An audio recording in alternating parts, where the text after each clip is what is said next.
Well, good evening, viewers. Welcome to Space Oddities. Daz is hogging the screen again. Let's just sort him out for a start. There we are. That's better. Quality. Thank you for joining us this Tuesday evening. We've got the usual suspects here. We've got Daz. Hi, Daz. Hi, how is everyone? It's all good here. We've actually got some sunshine, but in the evenings it tends to cloud up, which isn't very nice. Yeah. We've got Michael. Hi there. I'm back. Yeah, we know. Yeah. Roger, how are you? Good evening. And down there in the deepest wherever. And Lou, joining us from the States, as always. Welcome, Lou. Greetings from thousands of miles away. Yeah. In a galaxy far, far away. Yes, absolutely. I'm Princess Leia. Leia. Yeah, be what you want, man. Be what you want. Some of us are a little bleary-eyed this evening because we got up really, really early this morning to bring you, the viewers, our live coverage of the first crewed Boeing Starliner launch.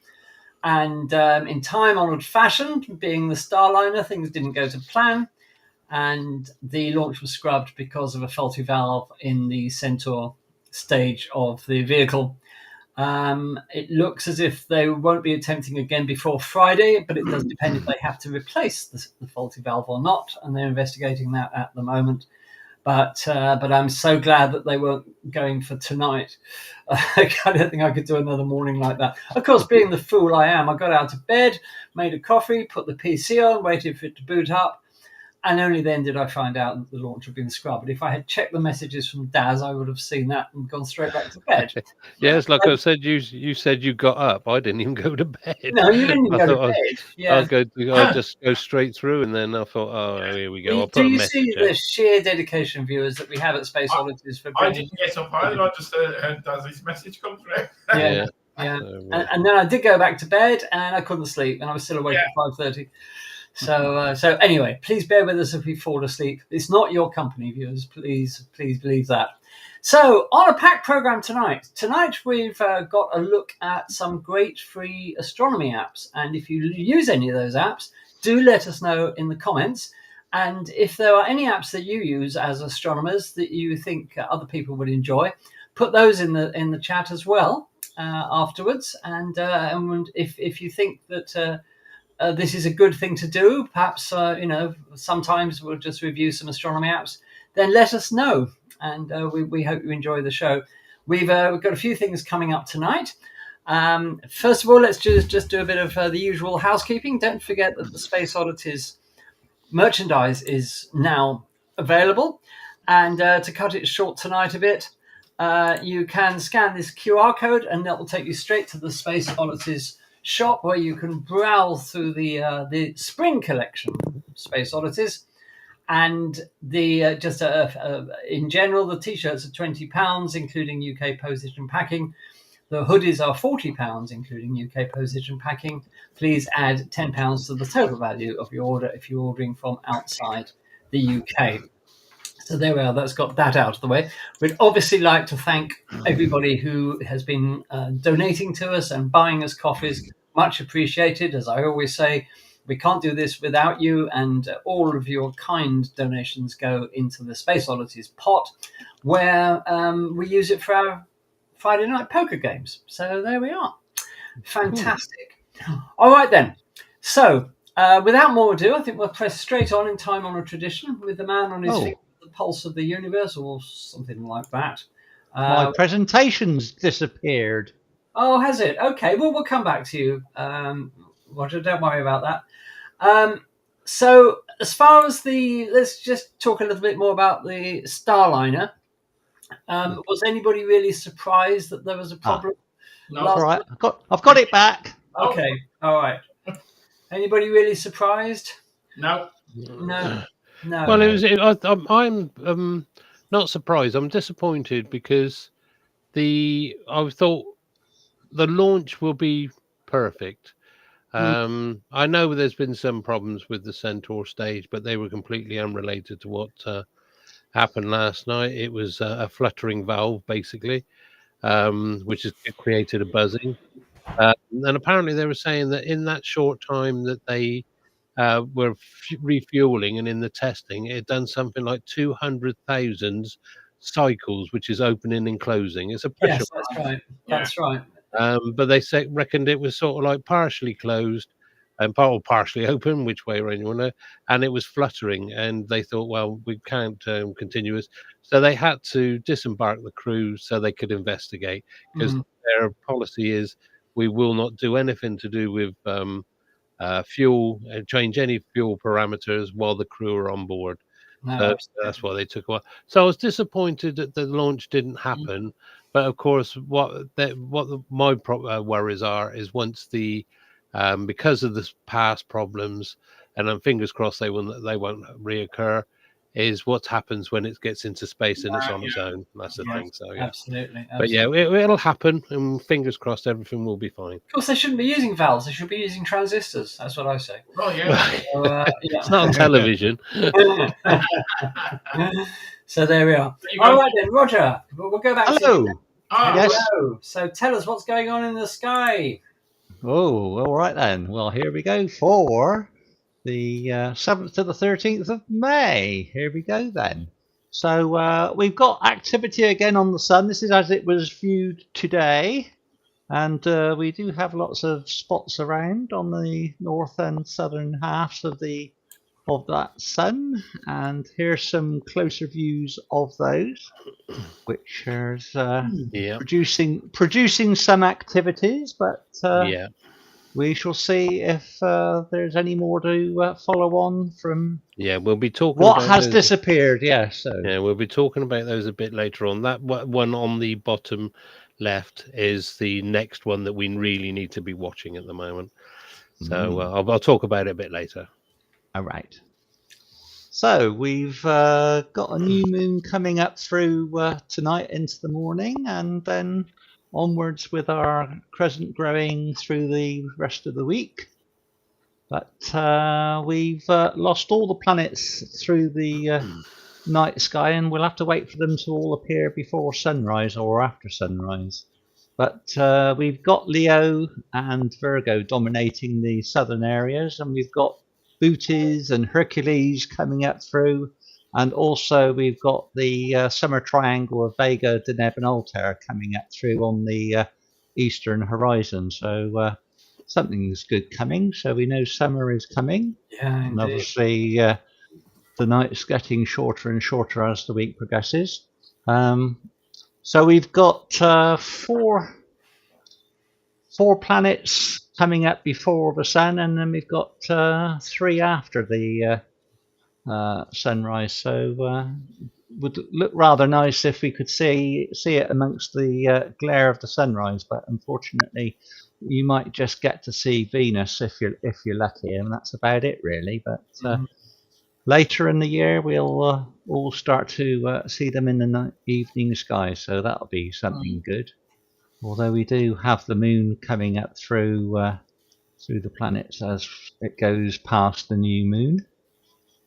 Comet Obers, it's still going through the western skies at the moment. Obviously, with the skies getting brighter each night, it will become a challenge, especially as we do get to have these get lower and lower into the sky. But there is still an opportunity to see something there. It is still brightening up. It will be going down to about magnitude 6 by the end of May, but that will probably leave us a bit too late for any viewing, because by the time it gets to any kind of darkness, it would have set really. So we'll have to make do with Comet Sushun Atlas, which is in Virgo, and that's coming along nicely, coming into the bowl there. Although it is, as you can see here, slowly brightening, but it's supposed to be better by August, September time. So we may get to see a naked eye comet by the autumn with any luck and a following wind. But we have had some interesting information from the James Webb regarding planet WASP 43b, and we've got some interesting data here on how it orbits. And if I go on to the next slide, the temperature of that planet, as you can see, it does stay quite Nice. quite toasty on the night side. Oh, yeah. So it Have a looks to be substantial like atmosphere?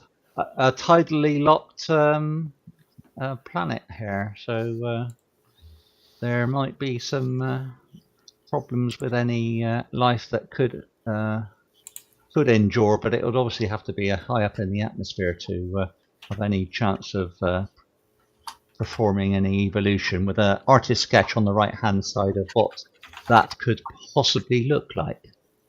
So watch this space and see how we can develop that. So onwards with the gallery. We have a little gallery here, and we'll start with the usual suspects. One from Grey and Turvey of the M81 and M82 with a C star. So watch out, Lou. Here it comes. Whoa. There we go. Oh, that's really good. That's not bad at all, is it? For a C star. Very good. Yeah, that's nice. Yeah, you can see the arms quite nicely there. Yeah, What's the very integration time on that? Did it say? It was 35 minutes. Okay, all right. So that's pretty good. With only 10-second exposure. So it's a That's Bortle good. 5. So there's something to aim for. So we've got one from Jerry Delay of the Leo triplet, and this is with his 4-inch refractor and a 294 MC Pro. And this is what we've got. Oh, Lovely. Look at that. Lots Nice. of gas and edge detail on the hamburger galaxy certainly there is. as well. That's gorgeous. Wow. All Quite like the detailed colour as there. well. Quite like the colours. That's nice. Very good. And then we've got a couple from Lee. He's back down to that dodgy slate quarry again. Yeah, So, he just he's popped had on, said hello to everybody. So So he's saying that the quarry is 425 deep and 1.5 miles around. So one not to fall down inside of when it's all misty. So here's a camera with the 14mm lens, his usual setup for his Milky Way, and this is what he's got. look at that. Currently, you can see the teapot asterism there. You can see a little bit of the Milky Way down through the central glow there. Scorpius. Yeah. Sagittarius. Anyway, we've now got one which he also did on the 1st of this month, which he thought there was something in the frame. 3 meteor-like objects. So if I put the image up, this is a single 13-second frame. And here we are. That's nice. Yeah, interesting objects coming down in sequence there. Unless it's some satellite debris coming down. Could be. Or It's Mars alien. attacks, perhaps. It's aliens. Aliens. Ooh, What about, yeah. what about dead Starling satellites? Could Dead be. Starlings. Starling. Yeah. Oh, Starlings, right. Yeah. Yeah. So that concludes the gallery. Hey, nice one. Nothing from me this week. Whoa. Hooray. Ooh. Whoa, that's not normal. such as the weather being so absolutely diabolical. That's a lovely cloud formation on that picture now. Yeah. So that was a 13-second exposure. So yeah. I like that. Okay. Right. Okay. Moving along. That's it, is it?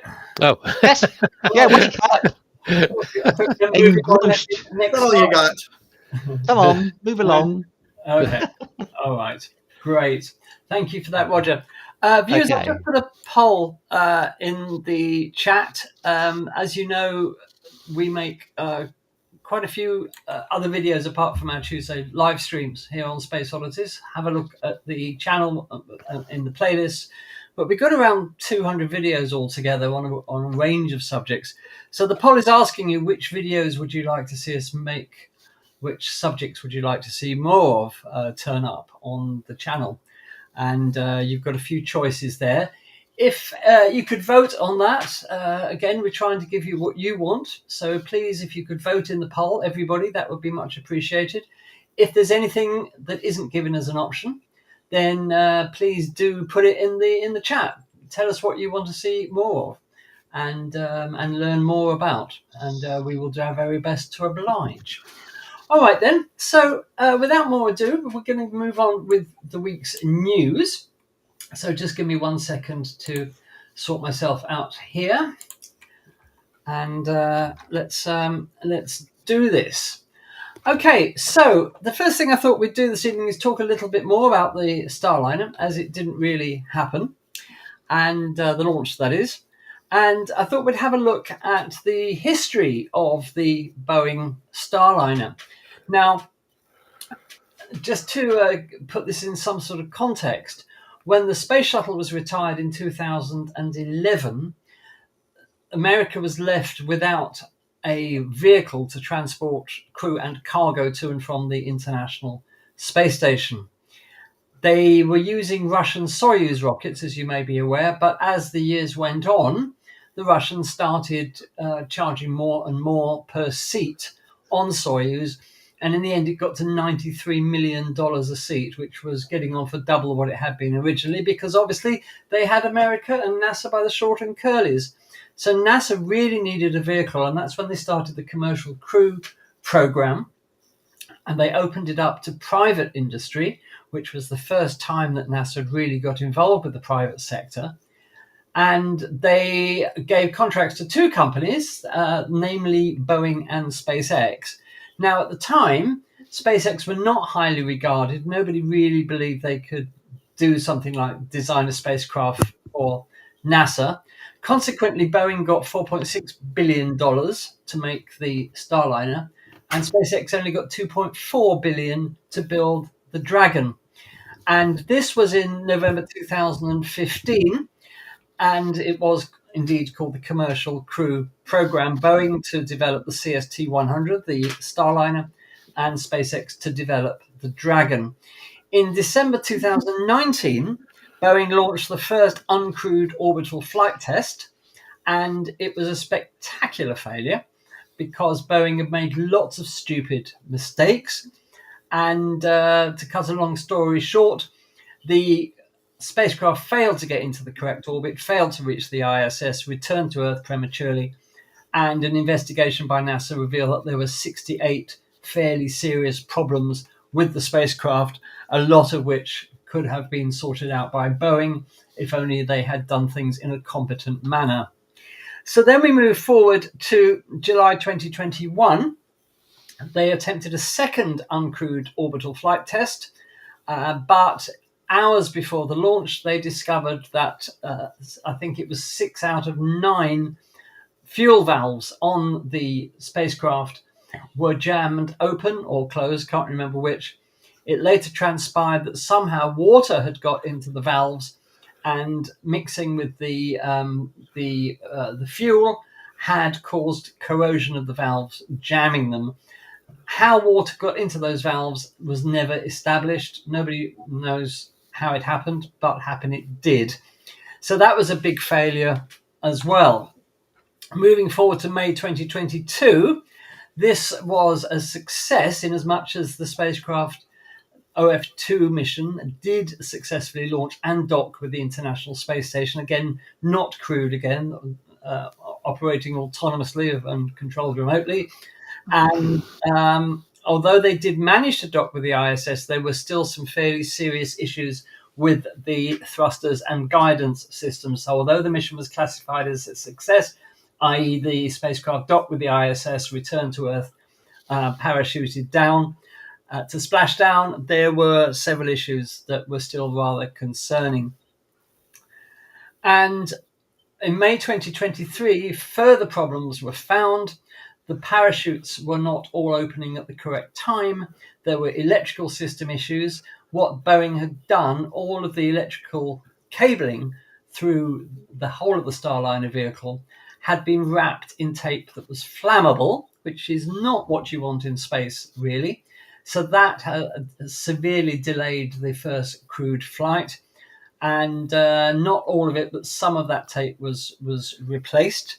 I forget how many miles of tape they had there, but it was a lot. And that caused a big delay, and that was in May last year.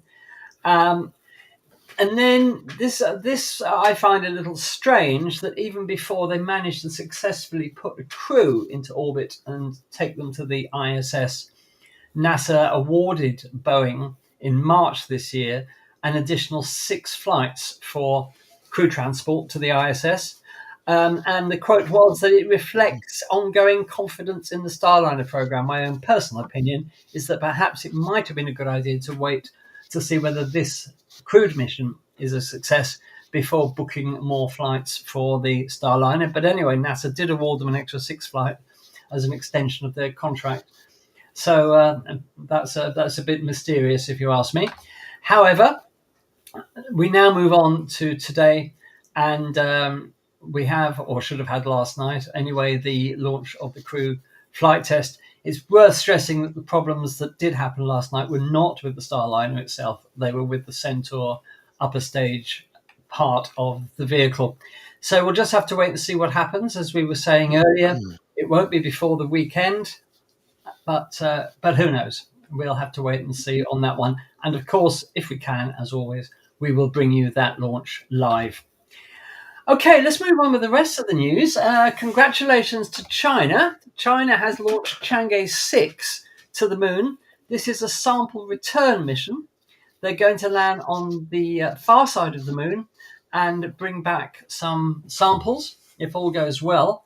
Now, the reason they're doing that is because we don't fully understand the difference between the geology of the near side and the geology of the far side of the moon, which appear to be very different. So bringing some samples back from the far side of the moon and comparing with the samples that we have from the Apollo missions from the near side of the moon will hopefully shed some light on why the two sides of the moon are so different. On the near side of the moon, of course, you've got the mare, which are basaltic lava, as we know, but you don't have any of a very small area of these, what used to be called seas, on the far side of the moon. It's a much more rugged landscape, much less flat. So this would be an interesting mission. Just a few details about it. It was launched on a Long March 5 rocket. The lander will touch down on the far side, retrieve some soil samples. The mission consists of 4 elements: a lunar orbiter, a lander, an ascender, and an Earth re-entry vehicle, which is quite a complicated mission, but nonetheless, it's what they've put together. If it all goes to plan, the lander with an attached ascender to take it back into lunar orbit again will touch down inside Apollo crater, which is part of the South Pole Aitken basin. And this, as you may know, is one of the largest impact craters in the solar system. It's about 1,600 miles across, and its ancient battered rocks do hold clues about the moon's early history and evolution. They're aiming to collect around 2 kilos of samples of dirt and rock, some of it from the surface, but the lander's also going to drill down to a depth of about 2 meters to bring up samples from that depth. And the whole mission is going to last 53 days. So a really exciting mission. We will bring you updates as they occur, and hopefully we can bring you the landing, although being China, I'm not sure whether they'll be broadcasting it live. However, we'll bring you updates on the mission as it unfolds, but a really important mission for understanding the early history of the moon. And while we're on the subject of launches, Rocket Lab have launched a Korean Earth observation satellite and a new NASA solar sail into orbit successfully. And the details of that, they've got a new design for the solar sail. As you may know, a solar sail is a big square of very, very thin reflective material that it's hoped can be used for propulsion, because it uses the pressure from the light of the sun to push it along. And it's a square sail about 30 feet or 9 meters per side. And they're going to use this data from this mission to design future sails for use in space weather early warning satellites, asteroids, and other small body reconnaissance missions, and missions to investigate the polar regions of the sun. The Earth observation satellite, NEOLSat-1, developed by the Satellite Technology Research Center at the Korean Advanced Institute of Science and Technology, and it's going to use high-resolution cam and AI to monitor and track natural disasters along the Korean coastline. And they're launching 2 more in this series in 2026 and 2027. So good luck with that, Korea, and good luck with NASA with the new design for the solar sail. The world's highest telescope has seen first light, finally. And this is a telescope that's been many years under construction by the University of Tokyo. It's the University of Tokyo Atacama Observatory. It's 5,640 meters up on top of Cerro Chandantol, I'll say that again, in the Atacama Desert in northern Chile. It's got a 6.5 meter mirror. They started building it in 2006. And if you're asking why it's taken so long to build this observatory, well, it's a very, very difficult place to put a telescope in, very high altitude. And they had to build a construction road and all sorts of things. And it was a complicated construction job. It's equipped with 2 spectrographic instruments, and one of them swims, has been designed to observe large areas of the sky. It's going to be used to study galaxies, the evolution of supermassive black holes, and so on and so forth. Mimizuku, on the other hand, sorry about that, finger trouble. Mimizuku is going to use to better understand the chemical nature of organic dust in the universe. So congratulations to the University of Tokyo. This long construction project, as I said, it's been under construction since 2006. The world's highest telescope is now open for business, which is great news for astronomy, of course. Now, this is an interesting one. Artificial intelligence has discovered 27,500 hitherto unknown asteroids. And in this graphic, each one of those green dots represents one of those asteroids. They're mainly in the main asteroid belt between Mars and Jupiter. And it uses an algorithm which has a lovely name as trackless heliocentric orbit recovery. Oh, what a coincidence. It makes the word 4. Yeah. Who'd have thought? It analysed over 400,000 archive images of the sky maintained by the National Optical Infrared Astronomy Research Laboratory on Noir Lab. And what they were looking for were old exposures of the same area of sky, 5 observations in 30 days, which the AI would need to spot new asteroids. And it's capable of analysing as many as 1.7 billion light dots in just a single telescope image. So very powerful AI that's been developed. And basically it's designed to see 2 images of the same area of sky and make a connection between the dots so that it can be ascertained that they are one and the same object. And more often than not, they do represent asteroids. The asteroids were discovered over a period of 5 weeks. About 150 of them glide within Earth's orbit. None of these are threatening asteroids as far as we're concerned. And they discovered a few new Jupiter Trojan asteroids that follow Jupiter in its orbit around the sun. But if you think AI has discovered 27,500 new asteroids that we didn't know were there, AI is going to completely revolutionize astronomy the way it's going. So we look forward to more discoveries using AI. Beautiful image this week from the Europe's solar orbiter. And this, of course, is the sun's corona. And this is certainly my favorite image of the week. Exquisite detail of the sun's corona. The solar orbiter, of course, studying the sun at close range. And I think you'll all agree that is an absolutely fantastic image. And then lastly, trouble at Mill. Starliner is not the only vehicle with problems. The Orion capsule, which will form part of the Artemis program, has a problem with its heat shield. Now, the heat shield, the type of heat shield that this vehicle uses, and many others do, and many have for many years, is called an ablative heat shield.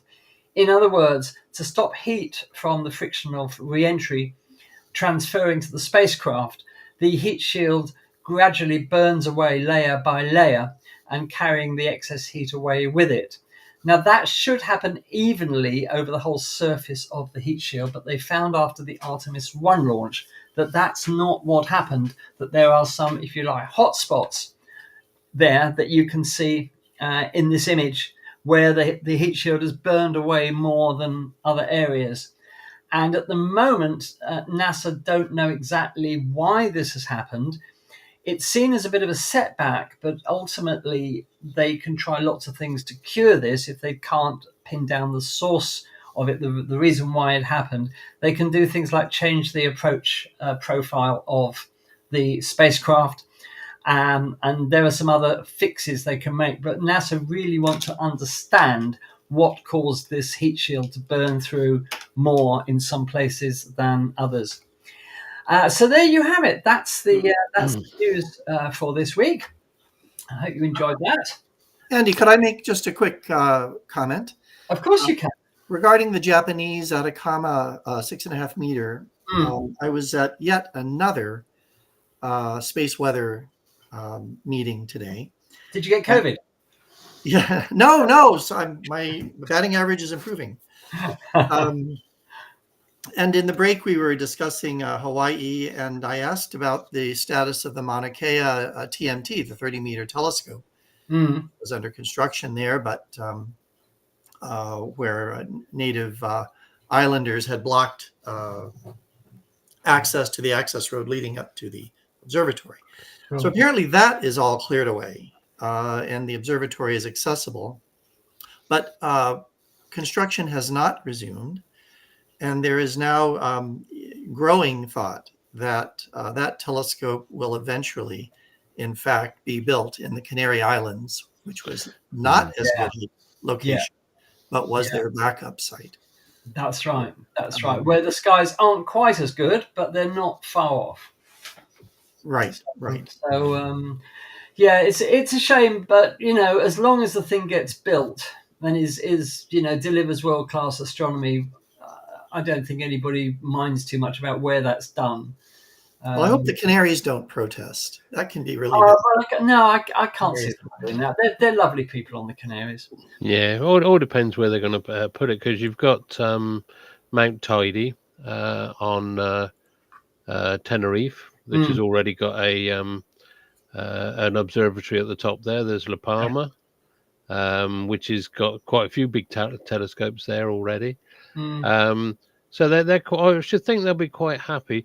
The thing was with the Hawaiian situation is that the mountain is a religious site to the indigenous people.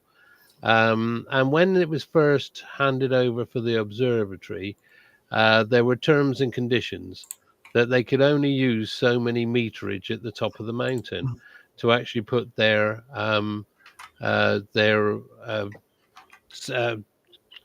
telescopes. Yeah. And what happened was of course, they built more and more telescopes. They filled up the space that they were allowed. And the condition was before they build any more, they had to take down the other telescopes and restore the site to its original as it was before they built there. And of course, this new telescope actually took it over the square, say, footage or whatever you want to say. So of course, this is how it all kicked off. So it was a bit on both sides that this happened.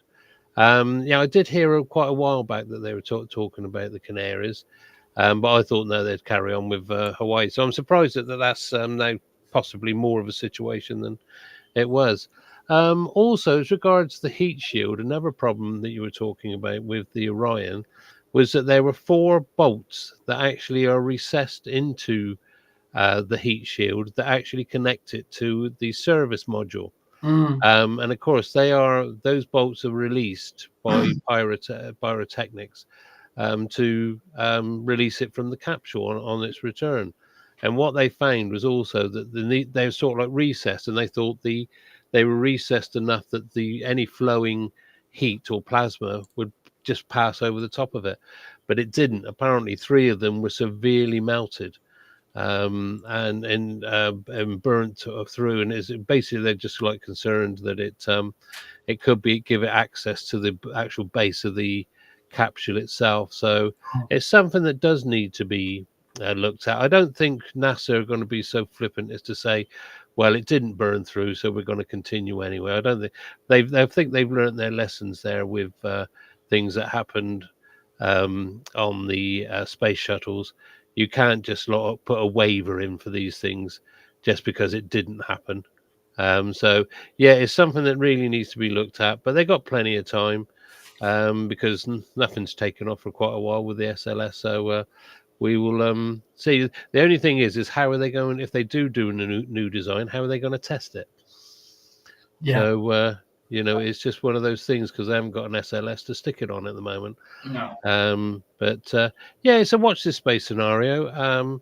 That's all I'd just like to say. So right, thank you very much. Yeah, absolutely. But anyway, as I said, as long as decent astronomy comes out of it, then I don't suppose it matters a great deal. There is the point as well, of course, that perhaps for accessibility, the Canary Islands is better, but I don't know. And also, you haven't got so much. I mean, I know they had a major eruption a couple of years ago, but you don't get the eruptions like the frequency you do on Hawaii, which means they sometimes have to shut down the observatories just for safety reasons. So I think the Canary Islands would be a good bet, but you've still got the volcanic thing there, but not so. It's not going to happen so often. No, indeed. Okay, right. Well, anyway, Daz, I think you're on next because okay. We're now going to move on to tonight's main feature, and we thought we would go through some of the astronomy apps that we use. And you may see a couple of you in the comments have already been suggesting ones. Thank you for that. And these are some of the ones that we use. They're all free. They don't cost anything.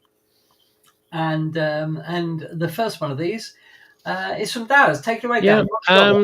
As I said last week, I can just give a quick demonstration on how to produce your own sun videos, or if you just want to take photographs of special events that happen on the sun at any time. There's one thing I did notice that somebody mentioned in the chat. I can't remember who it was. That, and just as a sidebar, something that really interested me is they say that if they're astronomy club or organization, they actually use a sea star, and somehow they link it up with and they project the images onto a television screen so that everybody can watch it. I'd like to know a bit more about that, if that's possible, if anybody can put any details in. So anyway, right, what you do is with this it's basically an online app. And it's basically, if you tap in a student Helio viewer. Sorry, guys, can I just interrupt? What's the app called? We need to establish what it's called first. Yeah, that's what I was just saying. Okay. If you put into the if you tap in student Helio viewer .org, and you will get. And once you tap that in and you search for it, this is the screen you will come to. So it's student Helio viewer. I think there are 3 options. There's a basic option, which you can do so much with. This is the middle option, the student viewer. And then there is one called J Helio viewer, and I think that's a bit more advanced. And I'm going to have to look into that a little bit for the future, because I think you can do a lot more with it. Now, this is the image you will get. you can see you've got 2 windows and a couple of them little icons around. Now, the main, if you're just going to do videos, the main, what you're looking at is this box over here. Can you see my cursor? Mm-hmm. Yeah, this is the box over here. You can see I've already done some today. And what this is where you're looking at to make your videos or take photographs. You can make a choice up here. If you choose a photograph, what you do on there, you can either select a full screen. If you select full screen, it's taking the photograph for you. That's what the photograph, and it's loaded straight into your computer. So let's get rid of that. If you want to select an area, then what you do is you just tap on select an area, and then you can reduce the box or enlarge the box to whatever size you want.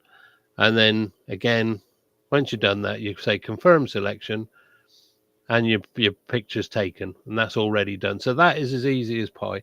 So if you're looking at something for that day, just as a picture of something, then that's how easy it is. One thing I will advise you, when you come onto this screen, go full screen literally, because if you don't, what will happen is when you do a video, it will just crop the top and bottom of the sun off. So just make sure you go full screen. So that's basically how you take a photograph. It's as simple as pie.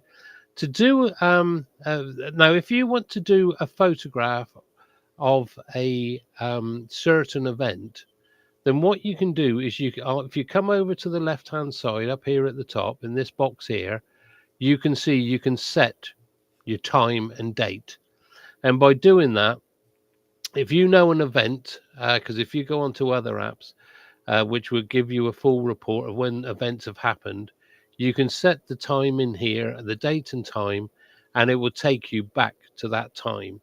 And then you can also advance it using this, and you can advance either 1 second, 1 minute, 5 minutes, all the way down to a year. You can go back to it for a year. And you can choose the actual point. So if you've got a flare and you know what time it took off, you can actually put it in, and it was a couple of days ago, you can put it into there. It will take you back to it, and you can just adjust it using the step forward, step back to get the exact time you want. So then what you've got on the bottom here, this is your scale.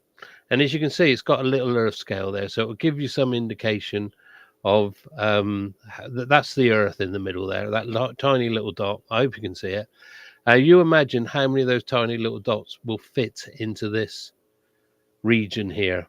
It's absolutely massive. And we'll be talking a little bit about this a bit later on when I do the weather report. So that gives you an idea. Now, how you change it is if you can either go up so you can get zoom in,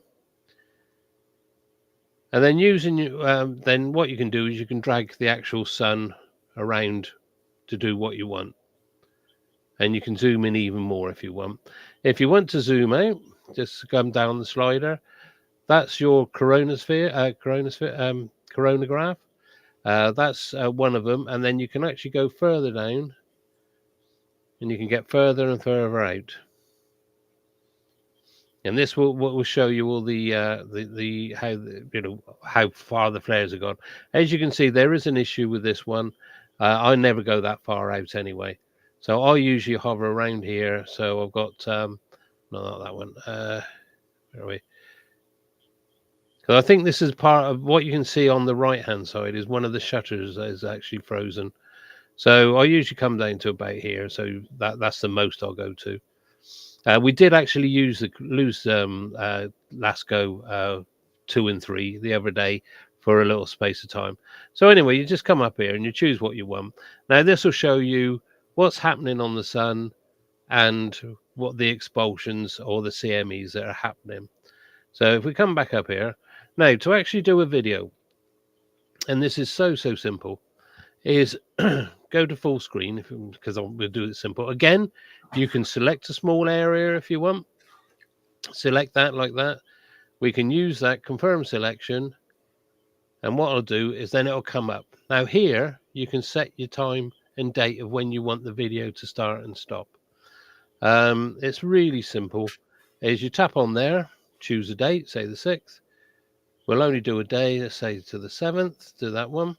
You can change your times. So usually what I do is come on here, get rid of all that, and delete.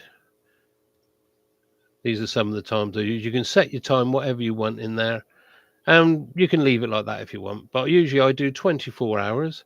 So I'll do the same again here. Get rid of that.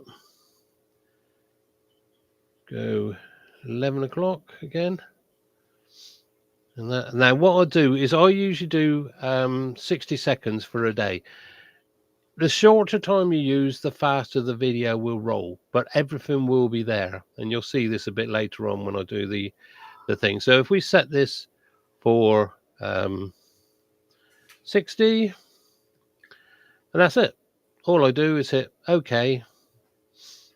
And what will happen is, up it comes, it says it's queued, and then it will it's actually performing the action now. It says it's processing. Now, this can take some time depending upon how many people are using the event itself. So you can carry on, you can go off and do other things, and it'll still be processing as you go by. Now, I have found that sometimes what will happen is it'll sort of seem to stall.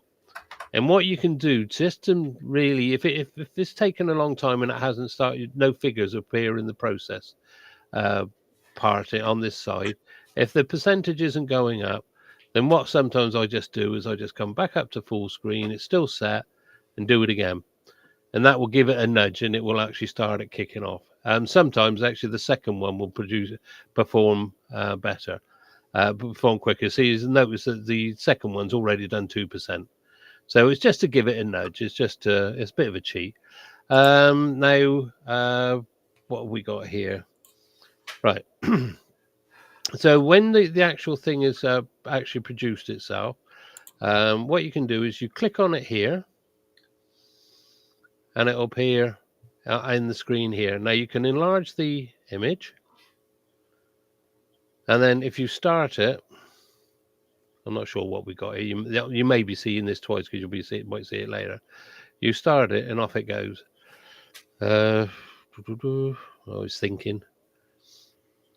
What we'll do is we'll come off that bit. Yeah, I think it's because it's processing two videos as well. Because you can see they're all still processing at the top there. So we'll actually come off of that for the second. So let's get rid of that. Let it do its thing. But as you can see, it's processing away. And then what happens is it will come up, and once those have processed, you just click on this, and then it will appear. So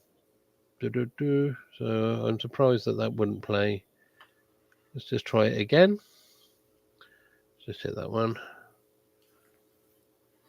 No, I think it's because it's processing these two things.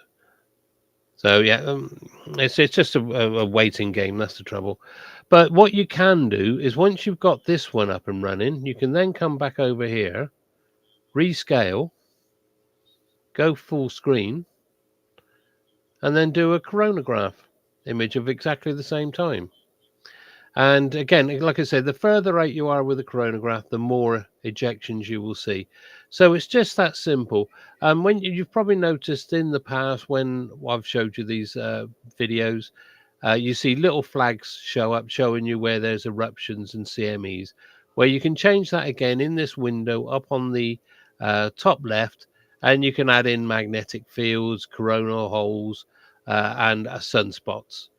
Just to add to the thing. But so you can add what you want, you can look at what you want, magnetic fields and everything. So that's all it is. It's so simple. Fantastic. And what you can do is set yourself up when you come back out of it, is set yourself up here and set yourself go to more save and share. If you click on there, you can create yourself a shortcut, and it'll be on your screen. And all you're doing is just creating a shortcut to that website. So that's it. So that's just how good it is. Okay. Right. Thank you very much, Daz. Well, moving on. I'm going to look at another astronomy app now. So you're out in this under the starry sky, and there's nothing much happening. What are you going to do? You'll do what any self-respecting astronomer does, and that's to keep an eye out for satellites. So the application is called Heavens Above, which you may have come across before. It's a prediction center, and here's what it looks like. So you've got lots of options. I have to say that the interface for this is very early 90s. It really does need a revamp because it looks extremely old, but it does work and it is reliable. So obviously, wherever you're observing from, you need to change your observing location there. You can input your longitude and latitude. You can use GPS coordinates, but you just basically change your location. And let me just go into this. And first of all, we've got a live sky view. So this shows you what the night sky currently looks like and a list of currently visible satellites. And as you can see, a lot of them are Starlinks, and they're all annotated. And as you can see, everything's moving. So this is what's visible at the moment in the night sky. There, we've got lots of Starlinks. This is a revelation. The first time we use that, these are all of the satellites visible in the sky at the moment, if it were dark. The sky is so crowded with so many Starlinks. You will also see a lot of Cosmos satellites. These are Russian satellites that the Russians have always laughingly described as meteorological satellites, but they are, of course, spy satellites. The Russians have launched a couple of thousand over the last 40, 50 years. But you can click on any of them and it will give you the details of what you've selected. So that's the live sky view. If you want predictions, it breaks down really into several types of predictions. We've got the International Space Station, and you can find out when the International Space Station is going to be visible where you are. And you've got the Tiangong, the Chinese space station, and it lists visible passes from where you are. I've got none visible in this case. You've got Starlink passes for all objects from a launch. So, you can quite often see a train of Starlink satellites crossing the sky soon after launch. And the latest launch was yesterday of another batch of Starlinks, but from where I am in Spain, not visible, unfortunately. But I have seen them from Spain. I have seen the famous train of Starlink satellites crossing the sky from here, and it's quite impressive. Those of you who've seen it will know. What I was talking about earlier, the new solar sail, and I can actually see it from Spain. And it gives me the dates, it gives me the magnitude. And as you can see, it gets quite bright in the sky, down to, what have we got, 4.8. So, sort of naked eye visibility, really. And it gives me the time and the coordinates and how high it will be in the sky and all that sort of stuff. So that's useful. I'm going to keep an eye out for that. Andy, can I just ask, have they unfurled that sail yet? Because that'll probably even mean it'll get brighter. Yeah, that would be the brightness with it unfurled, Dad. Okay. Yeah. So there we are. We've got the satellite I was talking about earlier, the North Korean satellite, the Earth observation satellite, the Hubble telescope. You can see the Hubble telescope, as you can see from here on the 15th of May. It's going to be quite bright. It's going to be magnitude 3 objects. But it's only going to be 10 degrees above the horizon, so it's doubtful I will see that. But you may want to check that out if you want to see if you can spot the Hubble Space Telescope. If anybody does and gets any photos of the Hubble Space Telescope, there's a challenge for you. Use Heavens Above to find out when you can see it. Try and get a photo of the Hubble Telescope and send it in to spaceodditieslive@gmail.com. As always, please include the word gallery in the title. We've got daily predictions for brighter satellites. And as you can see, this is all, for just today. And we've got, as well as the Cosmos and other satellites, we've got rocket parts like the Delta II rocket, the Geos 3 rocket, all sorts of rocket bits. Even Ariane we've got there as a stage of an Ariane visible. And those are the brighter satellites. As you can see, they're quite bright. And then we go on to there's lots of other stuff in. I won't go through it all, but for example, we've got spacecraft escaping the solar system. So we've got the all of them listed here. That's Pioneer 10, 11, Voyager 1 and 2, and New Horizons, of course, and they're all listed here. And you can just see where they are. So not that you can see them, of course, But then we move on to eclipses. You've got an interactive sky chart, sun, moon, planets. Let's have a look at the planets. And it gives you all the data of the planets when you can see them, everything you could possibly need to know about the planets. The solar system chart, showing where basically everything is at the moment relative to each other, and asteroids, constellations, and so on and so forth. So this is actually a really, really useful site to visit. It's heavens-above.com, heavens-above.com, and there we are. But I've left the best bit till last. The mobile app is something that your phone is really crying out for because it's wonderful. We just have a look at some screenshots here of the mobile app. You've basically got the same information, but on your mobile. And I just go out in the dark with this and I can see what satellites are visible. And the great thing about this is it's got a reticule that moves with your phone. And basically you align your phone with the reticule and your phone will be pointing right at the satellite in question. So if you want to know exactly what you're seeing or where a particular satellite you want to see is, you just select the satellite and it'll show it and allow you to point your phone right at it so you can see it. The app does come in two versions, the mobile app, a free version and a pro version. So this is the only bit of Heavens Above that you have to pay for. But unless it's gone up, when I paid for the pro version, it was a stunning £3. So, worth having because it gives you lots of features that are not in the standard version. But lots of information packed into that. If you're interested in looking at satellites, this is the app to have. So there we are. So that's Heaven Above. That's heavens-above.com. And there we are. Let's just give it a that. There we are. So that's another very useful app for you. So we're going to move on now with Roger. Now, Roger's got one that I'm not that familiar with. What's it all about, Rog? Right, here we go. So, can you see this? I will if I add you into the stream. Yes, just give me 1 second. There we are. Right. Okay. It's that one, I guess. Yes. Right. Okay. Well, this one is called Carte de Ciel, and this is the one that I link up with my telescope laptop and all the gear to use as my go-to app for finding objects that I will be going to photograph on that evening, and it's pretty informative. I can update it as often as I want to for comets and asteroids, and it gives you a very large database of all these objects, and also for artificial satellites as well. So if you do want to find anything specific, you can type it into the box up at the top here and it will center it for you.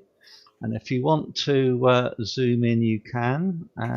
You can either scroll it through with the mouse, and any objects that you wish to look at can be brought up with a click on the button of the mouse. Nice.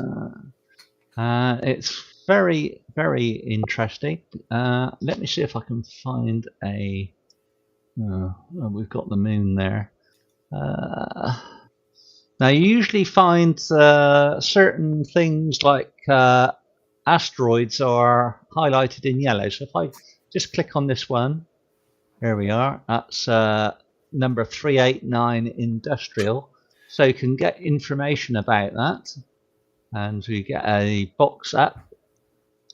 gives you its size, its distance, its measurements, its brightness, and its all the other information.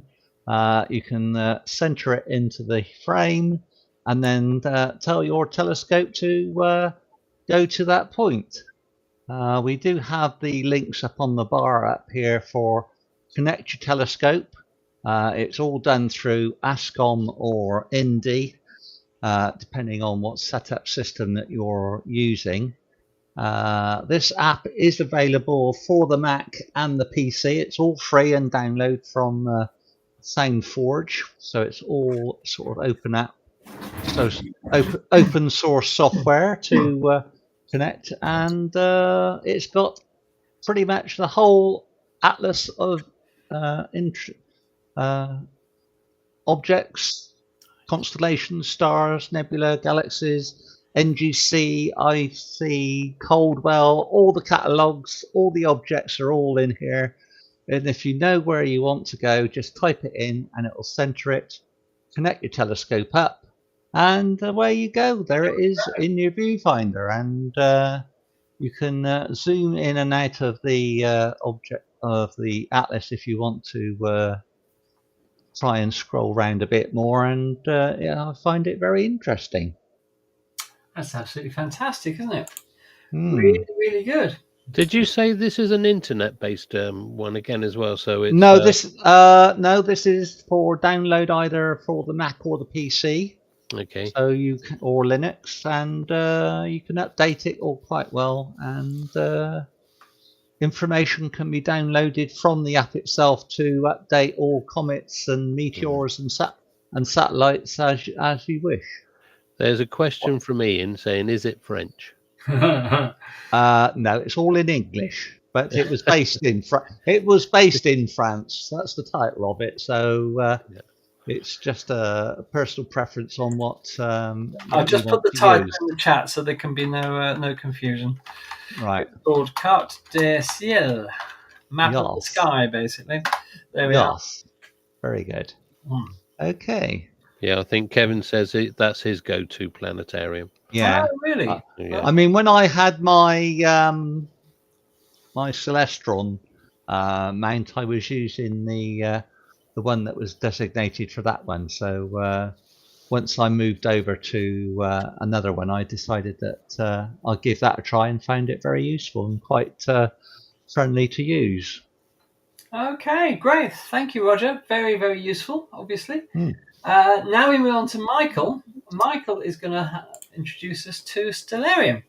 Yeah, I am. Some of you will know that I'm not really an observing astronomer generally, but when I do like to use Stellarium to find various objects of interest. So I'll just go through to the slides. This is Stellarium's homepage on the internet. So it's stellarium.org is the website. It's all downloadable as an app on your PC or Mac. But also there's what I'm going to go through shortly is the Stellarium web version. So go through that now. This is a view of the north, view to the north from where I am. So this is the start page, if you like. When you load up Stellarium, you've got various controls down at the bottom, including constellation diagrams and constellation lines. If I go to the next one, you'll see the constellations all lined up as that. You can also have the meridian lines and the ecliptic line added. And then this is another view showing all of the ancient artwork for the various constellations as well. So you can just turn that off and turn that on when you want it for presentation purposes. Okay, and that's just another view to the south from where I am towards Virgo. One thing you can do, it's not easy to do on a slide, obviously, is you can zoom into any object in the sky, and it will do a good representation of what that object looks like close up. You can. I just did here. I just actually asked it to find Jupiter. Jupiter, when I looked at this, was not above the horizon, but it actually gave a location of Jupiter and other planets as they were when I did this slide this afternoon. So, okay. Now, going forward to the eclipse in Spain in 2026. Hey! One of the things I've used the stellarium for a few times now. I've actually used it to show what the actual eclipse will look like from where you're observing it from. So I've just picked an area of Spain that's in the eclipse for this particular one, and that's how the moon will eclipse the sun just before totality. And also, what I do also like about this is you can see what objects are going to be visible when the sky goes completely dark on the eclipse. So in this particular eclipse, you have a close conjunction between Jupiter and Mercury and the Pacific cluster M44. That could be a nice photographic target on that particular eclipse for those interested. Okay, and next one. And also, as I say, you can zoom into any planet or other objects. I've zoomed into Saturn here later on in the year. This is how Saturn will look. The time function of the stellarium is very good because you can actually go to what day and year that you want to and what time at any point in the future. So it's really good for that. Here's the details of Stellarium itself. Its website is stellarium.org. And the Stellarium web is actually, sorry, I got that wrong there.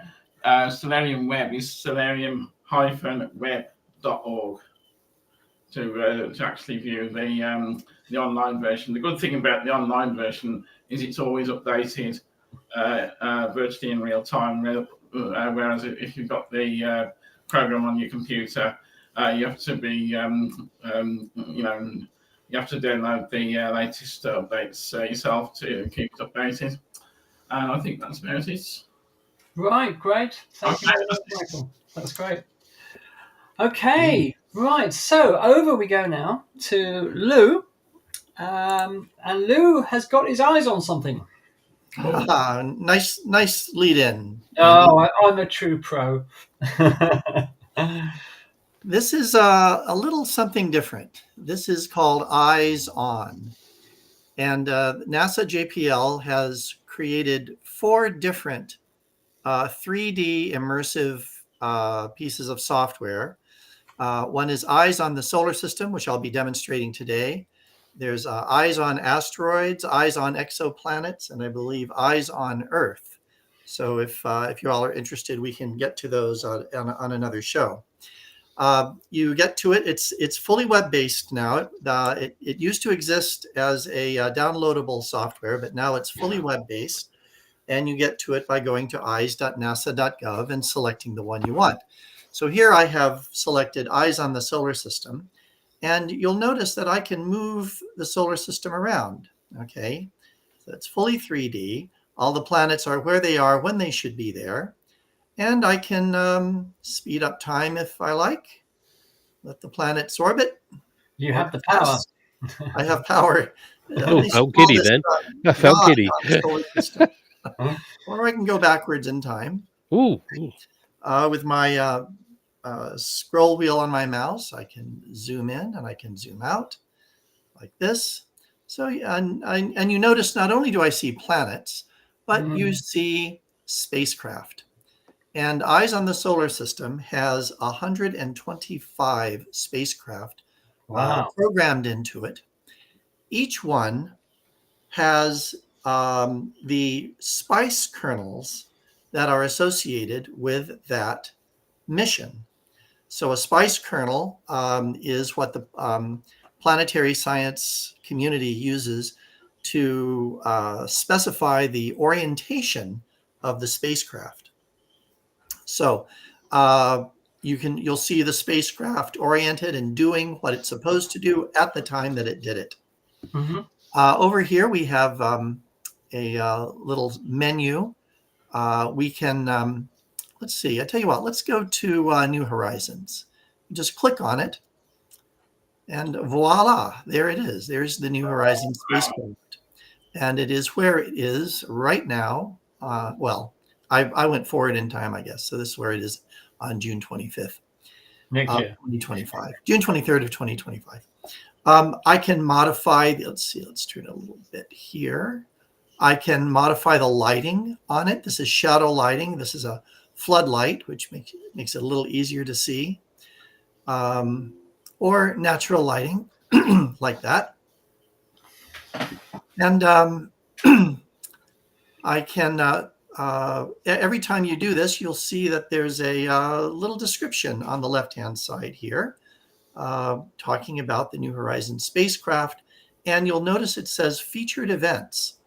So if I click on this, let's say the flyby of Pluto, then you can see the spacecraft at the time. Notice the date now is July 14th, 2015, when it made a, let's get Pluto in there a little better, a closest approach to Pluto. And you see the spacecraft reorienting itself to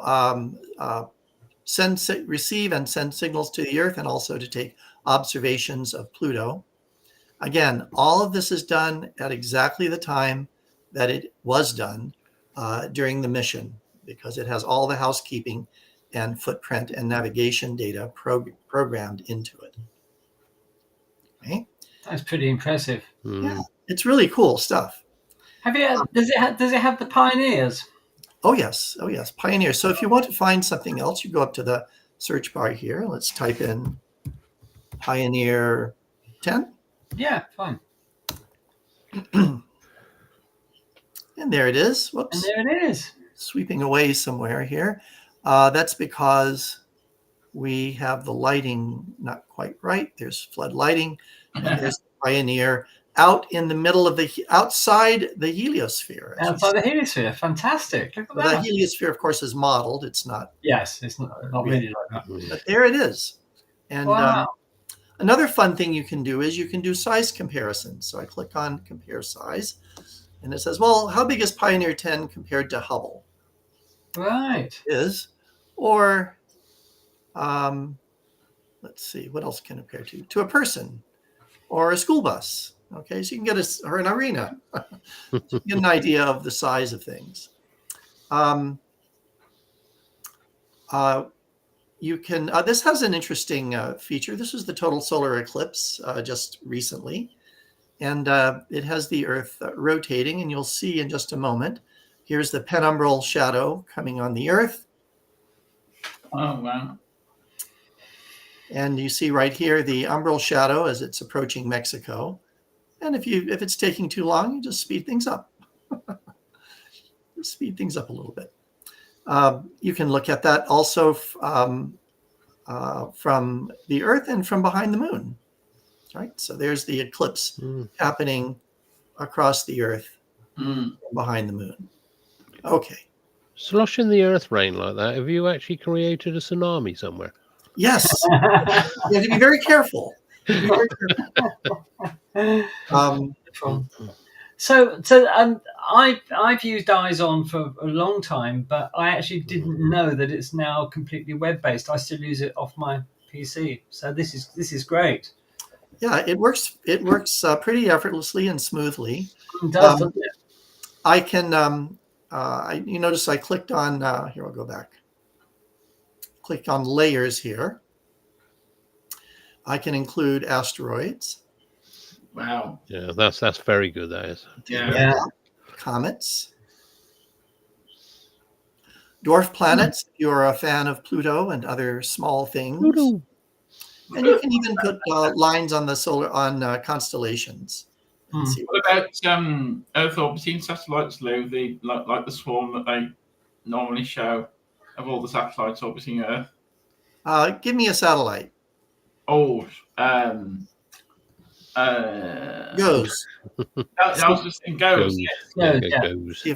No, Sorry, that must be a NOAA project. So, yeah, but good. let's see. We can do well, Hubble. Oh no, it's not. Oh, Well, that's a Somebody little give me a politics we don't want shortcut. to get into. Oh, wow. Yeah, So there's Hubble. You can Yeah. zoom out from the Earth like this and see other spacecraft. There's Terra, Yeah. Cygnus, Grace, Landsat, and so on. nice. One fun thing to do, I like to go to Curiosity. Whoops. Oh yes. Or Mars Science Laboratory, MSL, as we call it. Mm-hmm. I'm going to take the constellations off. It makes it look a little not quite right. Okay. And let's see here. It has some stories that you can do. Let's see here. It has a surface detail that you can plug in. And let's see.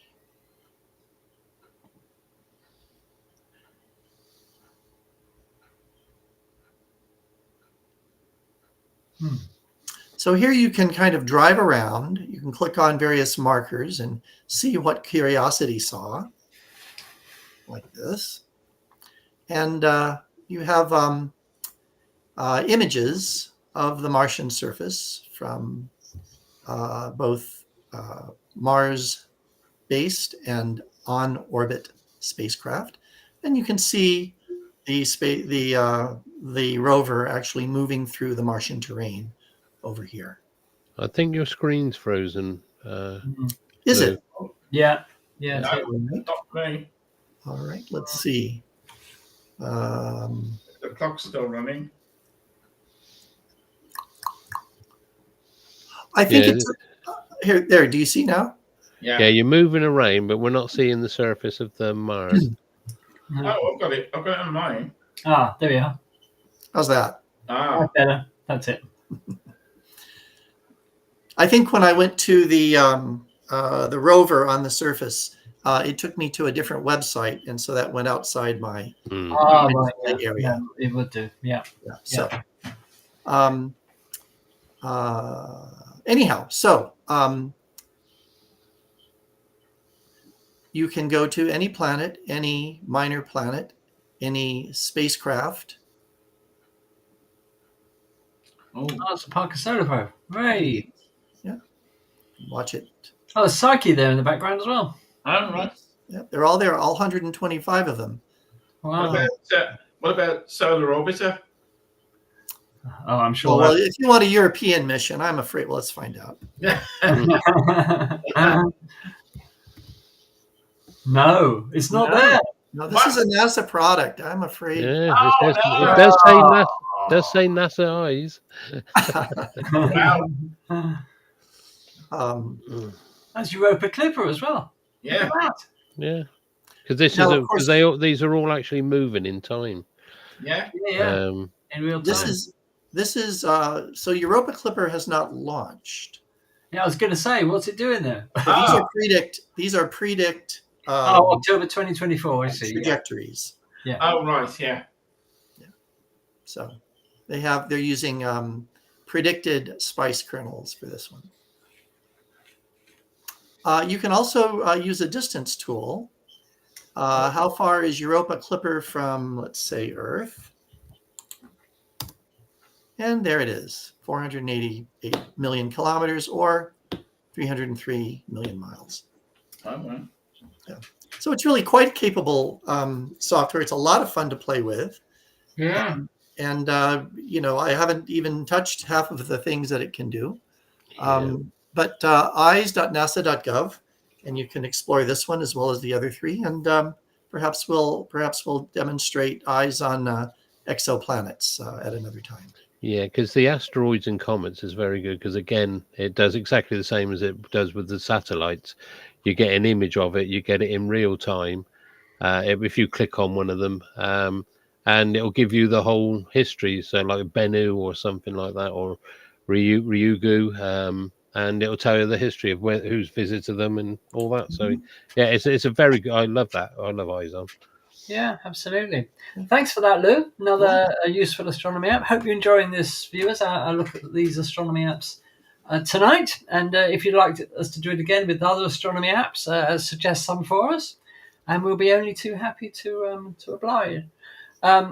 Ian says, I like the idea of it being interactive. Can we move Curiosity around? You can drive it. You can look at it from different angles, and if you specify the date range, you can see where Curiosity was at the time that you're specifying. Yeah, you can't control it, Ian. You can't control it. Yeah, and Kenneth says, can you put the link on the Facebook page? We'll do that with pleasure, Kenneth. Yeah, Absolutely. of course. So eyes.nasa.gov. Just we'll put it up. Could I ask you to do that, Lou? Put it on Facebook.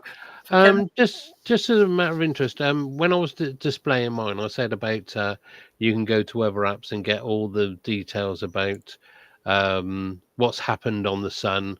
So and it gives you details of time and date of when events, where they happened, what active region, and things like that. And the one I go to is an app called Earth Sky. And if you go on Earth Sky, you'll see there's a menu at the top. Just go to Sun, and usually the top one is a complete brief of everything that's happened on the sun in the last 24 hours. And as you scroll down, it'll go through the days. And it'll also give you videos. It'll give you diagrams of the sun, noting the labeling all the sunspots and things like that. It's very, very good. I use it every day, so I can do a report. And it's just plain English. It's nothing. So that's earthsky.org. Yeah. Obviously, Earthsky, all one word, earthsky.org, and it's a really good tool for finding out what's been going on the sun. So there we are. On space and on Earth, yeah. Yeah. So that brings us to the end of our look at some astronomy apps. And as I said, I hope you've enjoyed that. And if you want to suggest any others that we could investigate for you, then please put them in the chat. And lastly, tonight, we're going to move on to the regular feature, Daz's Dazzlers. Oh, I forgot my name. Not Daz's Dazzlers. I love winding you up when I say that. Salisbury's Star. What about that? No, thank you. No, thank you. Okay. Right now, of course, I've got to play around with this one because it.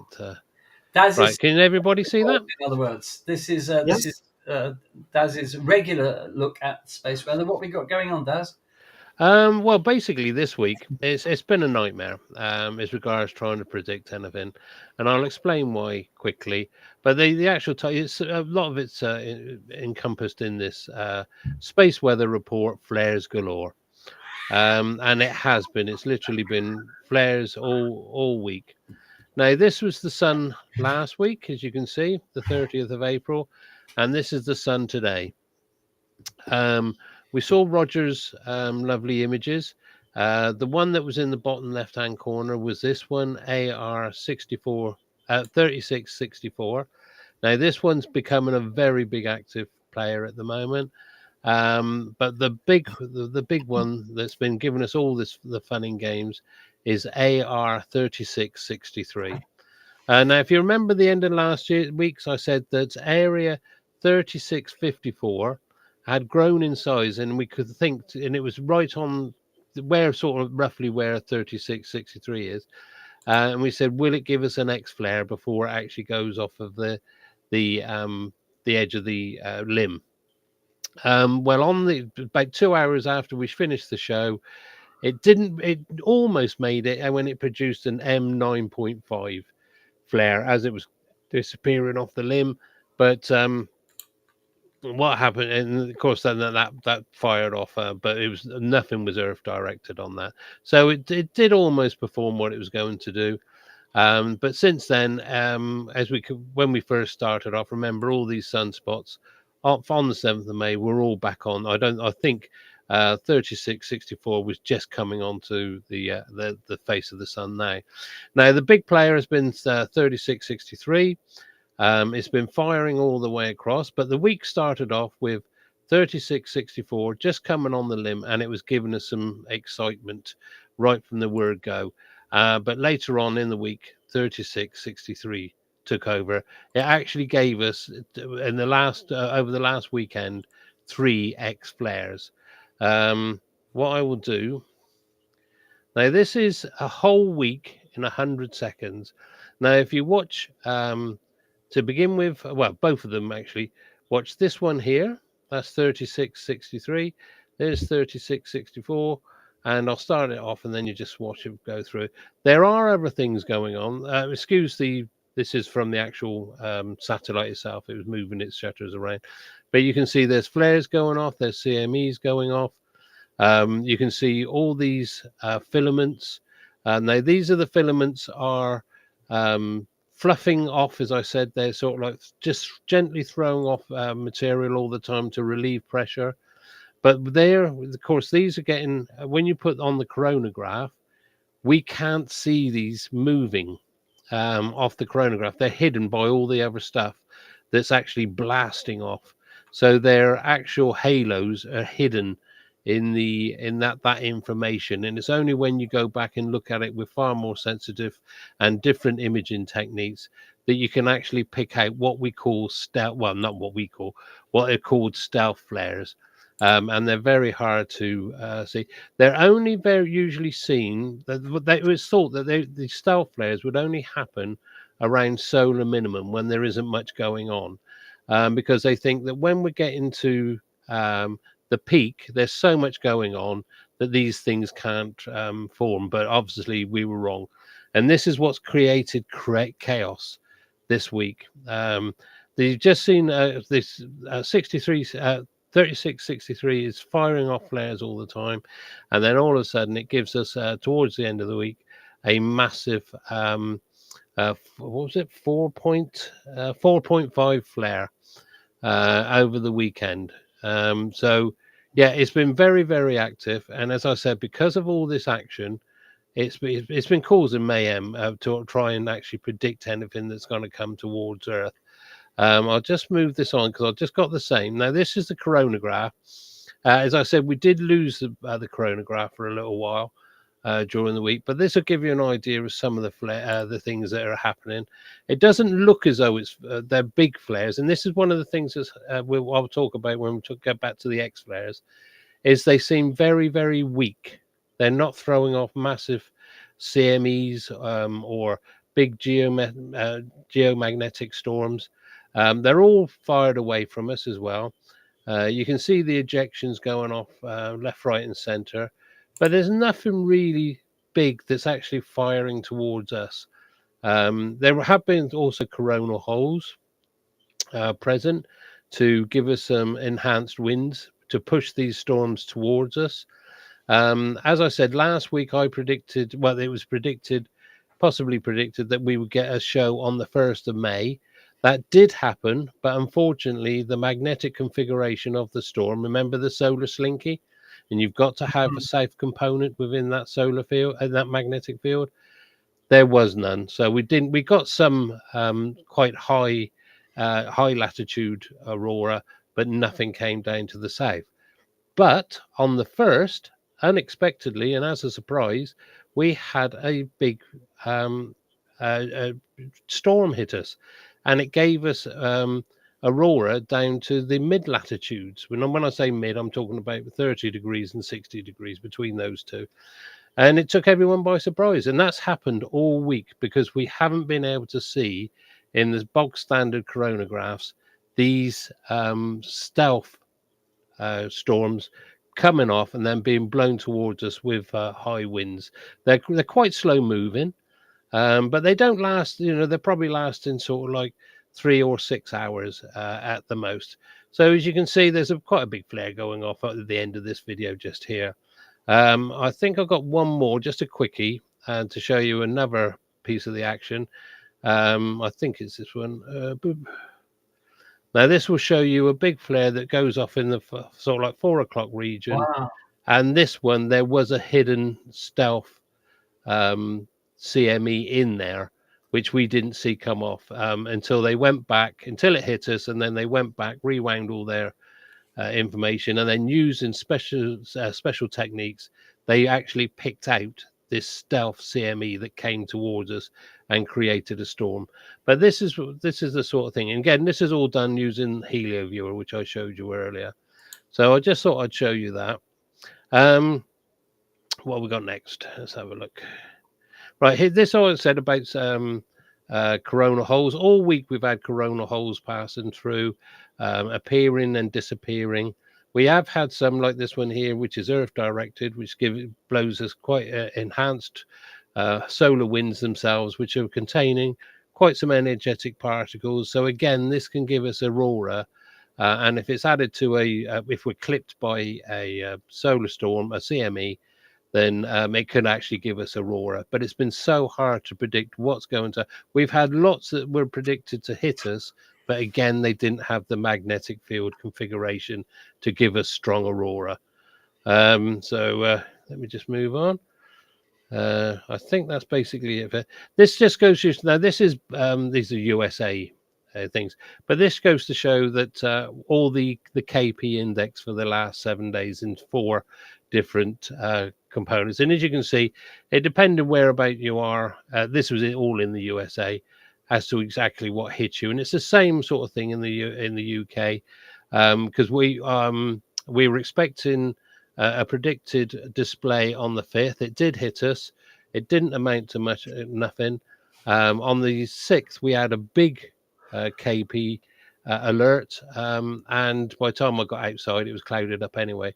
But I did see some lovely images from Ireland and other places where they were able to catch lovely aurora. They were fantastic. Yeah, really lovely aurora from latitudes equal to what we are.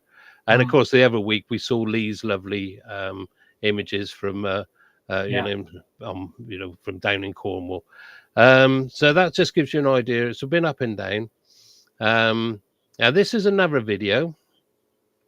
This is a different. This is very short. I'm just going to play it. This is in a different wavelength, but it gives you an idea of what this is earlier in the week. The image that's just coming towards the center, the spot just coming towards the center, that's 3663, and then up down in the bottom left, you've got 3654. So you can see they're firing off all the way across, and these are hiding these CMEs, these stealth CMEs that are coming towards us. So, but it's nice to look at these things in different wavelengths. So this is the big 4.5 flare that happened on Sunday. But again, it was not Earth directed, but that is expected to hit us tomorrow night. Right, now as regards the cycle, as you can see, the results are in, and as you can see, last month we climbed again. Looks like we're coming up towards this our double peaks and all that. So you can see it's come back up again. And what I've actually done, you'll probably be able to see, these are the last few cycles. Now, as you can see, they're all what we would call double peakers. Now, every day that the information comes in, the physicists, the astrophysicists take it out and they reassess everything as to how strong this is going to be. We're going to be on par with 24. There's no way we're going to reach the levels of 23 unless something miraculous happens, and nowhere near as 22. But if you look at these, they're all like the profile of a volcano.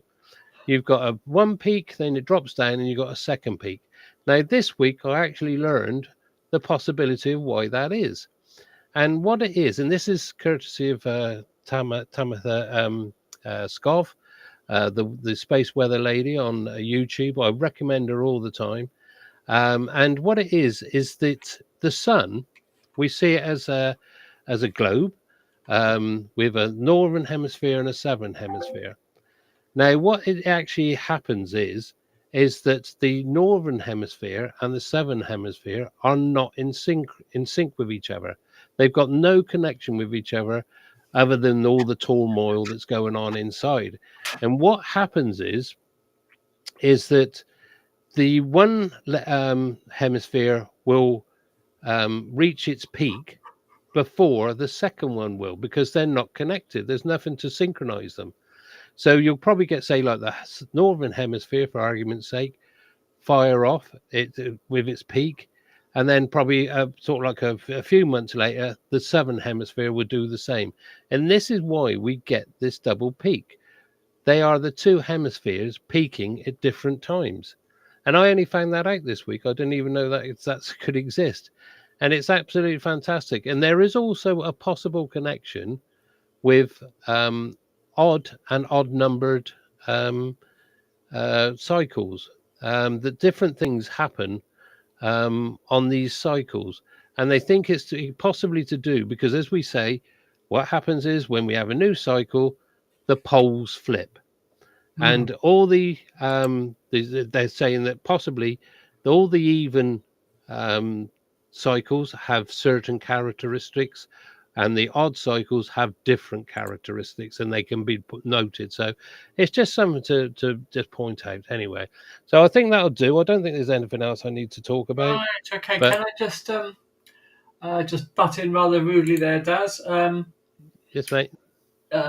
Just going to go live to Boca Chica in Texas, where SpaceX are conducting a static fire of Ship 30. Whoa. And it looks to me like they're getting very close, judging by the frost line on the spacecraft. So this is going to be happening, I would think, within the next few minutes. And if we're not here, then go to YouTube, and our thanks to NASA Spaceflight for this. Go to NASA Spaceflight on YouTube, and you can carry on watching the static fire. The fact that they're getting really advanced with the numbering now. They are increasing their production rate of Starships, SpaceX, and of course, once the new Star Factory opens, they hope to churn out one Starship every week once it's fully up and running. And Elon Musk still talking about sending 1,000 Starships every 2 years to Mars. Well, I mean, I think he's completely mad, to be quite honest. However, shouldn't let anybody stop him, because the Starship is coming up for its 4th test flight within, we think, the next 3 weeks. We will keep you posted on that. And of course, yet again, if we can cover it live, we will. And let's hope that this time they manage to get both the Starship and that looks like no, I thought that was a depressed event. Yeah, no, it was just a vent. Let's hope that next time they manage to finally crack the nut of landing both the Super Heavy booster and the Starship in their respective returns to the Earth. So there we are. So that's what's happening at Boca Chica at the moment. As I said, NASA Spaceflight are covering it over on YouTube. Well, you're probably watching YouTube now, but in fact you are. But there we are. You can swap to us, and let's swap away from us and go and watch the static fire of the Starship. Static fire, of course, being a complete engine test with the Starship bolted to the ground so it doesn't go anywhere. So there we are. So that, I think, just... Sorry? You can swap away from me as well. Where have you gone? Oh, God, no, hang on.